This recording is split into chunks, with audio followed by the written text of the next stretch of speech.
14 जून 2020 के दिन ने पूरी दुनिया को झकझोर के रख दिया। इस दिन एक प्रतिभाशाली एक्टर, अपने दम पर बॉलीवुड में आगे बढ़ रहा सितारा हमेशा हमेशा के लिए अस्त हो गया। अचानक 14 जून की सुबह सुशांत के जाने की खबर आई और सुशांत के जाने के साथ ही बॉलीवुड या कहें कि बॉलीवुड का गंदा नंगा सच भी सामने आ गया।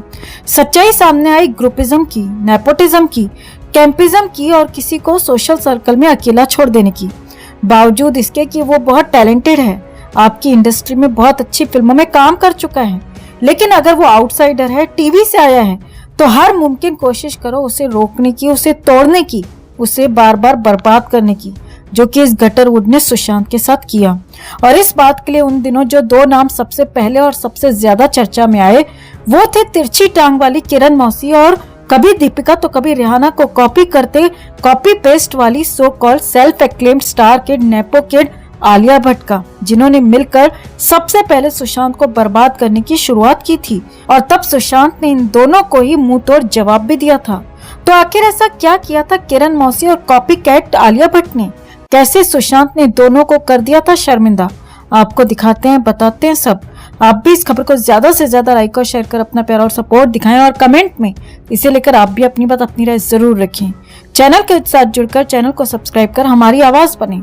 तो सुशांत के जाने के बाद ऐसी खबर आई थी जिससे पता चला कि सुशांत सिंह राजपूत को न सिर्फ अकेला छोड़ा गया था, न सिर्फ उन्हें बड़े बैनर्स ने फिल्में देना बंद कर दी थी, बल्कि जो फिल्में ऑलरेडी चल रही थी उन फिल्मों को रुकवाने की, देरी करवाने की और उस प्रोजेक्ट को बंद करवाने की भी भरपूर कोशिश की गई थी।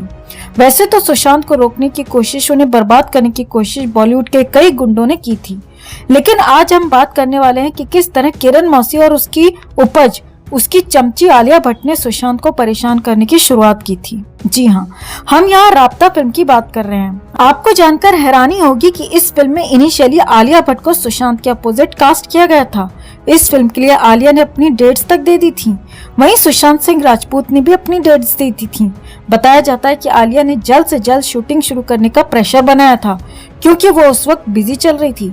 यही कारण था कि फिल्म के प्रोड्यूसर और डायरेक्टर बहुत ही ज्यादा प्रेशर में थे, फिल्म को जल्द से जल्द करना चाहते थे। काफी मेहनत से जल्द स्क्रिप्ट को तैयार किया गया ताकि शूटिंग शुरू हो सके, लेकिन जैसे ही शूटिंग का समय आया, आलिया भट्ट तभी इस फिल्म से वॉकआउट कर गई और यही कारण था कि राब्ता फिल्म कुछ टाइम के लिए डिले हो गई थी। फिल्म की लीड एक्ट्रेस ही नहीं है तो फिल्म की शूटिंग कैसे हो सकती है? कहा जाता है कि आलिया भट्ट ने इस फिल्म से एंड टाइम पर वॉकआउट इसीलिए किया क्योंकि तब करण जौहर ने उसे फिल्म ऑफर कर दी थी, जो फिल्म आज तक नहीं बन पाई है। लेकिन किरण मौसी की इसी फिल्म के लिए आलिया भट्ट ने तब राब्ता से वॉकआउट कर दिया था, करण के कहने पर ही। और बताया जाता है कि किरण मौसी तब सुशांत को बर्बाद करने के मिशन में जुड़ चुकी थी। किरण मौसी दूसरे बैनर्स के साथ सुशांत के खिलाफ गैंग में शामिल हो चुकी थी ताकि इस आउटसाइडर को इंडस्ट्री से बाहर किया जा सके। और तब आलिया की जगह कृति सेनन को इस फिल्म में लिया गया और फिर इस फिल्म को बनाया गया। बताया जाता है कि पहले आलिया के प्रेशर में फिल्म की स्क्रिप्ट रेडी करना और फिर एंड टाइम पे आलिया का ही वॉकआउट कर जाना, ये कारण बन गए फिल्म के ज्यादा न चल पाने की। हालांकि सुशांत की एक्टिंग की तब भी जमकर तारीफ हुई थी। तो जिस वक्त ये किस्सा हुआ था आलिया भट्ट के वॉकआउट करने का, उस वक्त सुशांत सिंह राजपूत ने ट्विटर पर भी अपनी नाराजगी और अपना गुस्सा शेयर किया था, बिना किरण मौसी या आलिया भट्ट का नाम लिए, जिससे साफ होता है कि सुशांत इस गैंगबाजी से कितने परेशान थे। बावजूद इसके वो खुलकर अपनी नाराजगी नहीं जाहिर कर सकते थे, क्योंकि ये गैंगबाज पहले से ही सुशांत को आउट करने की कोशिश में लगे हुए थे। तो सुशांत ने ट्विटर पर लिखा था, ये बहुत ही हंसी की बात है कि किस तरह से लोग दूसरों के प्रोजेक्ट्स को बंद करवाते हैं, उनके प्रोजेक्ट्स में रोड़ा अटकाते हैं अपने पर्सनल गेन के लिए। तुम्हारी इन हरकतों की कहानियां तुम्हारी फिल्मों की कहानियों से ज्यादा चर्चित हैं। आलिया भट्ट ने एंड टाइम पर किरण मौसी के लिए इस फिल्म को ना कह दी थी, क्योंकि किरण मौसी बॉलीवुड में स्नैपो किड की मेंटर है। उसी ने आलिया को लॉन्च किया है और इसने किरण मौसी के बैनर की कई फिल्मों में काम किया है। अब आलिया ने किरण मौसी की फिल्म के लिए राब्ता से वॉकआउट कर लिया, ये वो बात है जो बाहर आई, लेकिन अंदर खाने से जो खबर आ रही है उसके मुताबिक इस किरण मौसी ने आलिया को समझाया था कि वो सुशांत से कहीं ज्यादा बड़ी एक्ट्रेस है और अगर उसने एक टीवी से फिल्मों में आए एक्टर के साथ काम किया तो उसकी मार्केट वैल्यू, उसकी ब्रांड वैल्यू पर गलत असर पड़ेगा। और इसीलिए ही आलिया ने बिना ये सोचे कि एंड टाइम पे उसके इस तरह से वॉकआउट करने से फिल्म पर असर होगा और इवेंचुअली इस फिल्म की पूरी क्रू को सफर करना पड़ेगा।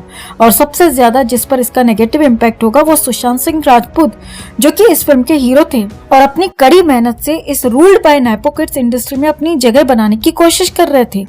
तो सुशांत सिंह राजपूत के जाने के बाद बॉलीवुड की काली घिनौनी सच्चाई सामने आई कि एक टैलेंटेड आउटसाइडर को यहाँ डुबाने के लिए, बर्बाद करने के लिए कितने फंडे अपनाए जाते हैं, कितने घिनौने हथकंडे अपनाए जाते हैं। तो सुशांत के खिलाफ किरण मौसी और कॉपीकैट आलिया की इस गंदी साजिश पर आप क्या कहना चाहेंगे? कमेंट में से लेकर आप भी अपनी बात, अपनी राय जरूर रखें और वीडियो को ज्यादा से ज्यादा लाइक और शेयर कर अपना प्यार और सपोर्ट भी जरूर दिखाएं। तो सुशांत सिंह राजपूत ने 14 जून 2020 को इस दुनिया को अलविदा कह दिया था। उन्हें गए 4 साल होने वाले हैं, लेकिन उनके फैंस आज भी उन्हें याद कर रोते हैं। अब हाल ही में सुशांत के एक बेहद करीबी ने बहुत चौंकाने वाले खुलासे किए हैं। उन्होंने बताया है कि 4 दिन पहले ही उन्हें किसी अनहोनी का एहसास हो चुका था। सुशांत से हुई बातचीत से उन्हें अंदाजा लग गया था कि उनके साथ कुछ गलत घटने वाला है, कुछ गलत होने वाला है। तो कौन है सुशांत का वो करीबी? किस अनहोनी का किया है जिक्र?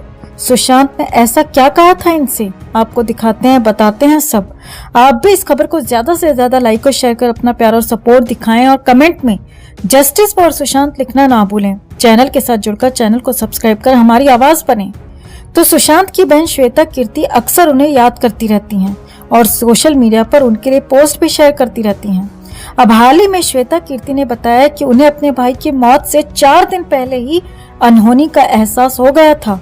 इसके अलावा उन्होंने ये भी बताया है कि आखिर उन्हें क्यों लगता है कि उनके भाई सुशांत का मर्डर हुआ है। श्वेता कीर्ति ने हाल ही में दिए इंटरव्यू में बताया कि 4 दिन पहले ही मैंने सुशांत को मैसेज किया था कि भाई कैलिफोर्निया आ जाओ, हम साथ में घूमने जाएंगे, यहाँ आ जाओ, मेरे साथ रहो। मुझे पता नहीं कैसे, पर पता था कि अगर उसे सुरक्षित रखना है तो अपने आसपास रखना होगा। सुशांत ने मुझसे कहा था कि दीदी बहुत मन कर रहा है आने का, लेकिन उस टाइम कोरोना का वक्त चल रहा था, इसीलिए वो आ नहीं सका। अगर आ जाता तो शायद बच जाता।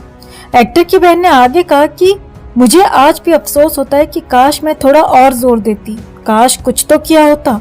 जब मुझे पहले से ही इस अनहोनी का एहसास हो गया था तो मैंने कुछ किया क्यों नहीं? काश किया होता तो आज सुशांत जिंदा होता। श्वेता ने आगे बताया कि मुझे लगता है कि सुशांत अपनी जान नहीं ले सकता। पहले लगा ही नहीं था कि मर्डर है। हैरानी तब हुई जब पता चला कि वहाँ कोई सीसीटीवी कैमरा काम नहीं कर रहा था और सुशांत ने जिस बेड से फांसी लगाई वहाँ कोई स्टूल नहीं था। बेड और पंखे के बीच ज्यादा ऊंचाई नहीं थी कि स्टूल की जरूरत पड़े, लेकिन अगर उनके हाथ पंखे तक पहुंच गए होंगे और उन्होंने फांसी लगाई होगी तो बॉडी की ऑटोमेटिक प्रोसेस की तरह पैर बेड पर लग जाने चाहिए थे, क्योंकि जब दम घुटेगा तो पैर बेड पर रखोगे। अगर पैर रखे होते तो जान बच जाती। हम अभी भी समझ नहीं पा रहे कि जान कैसे गई।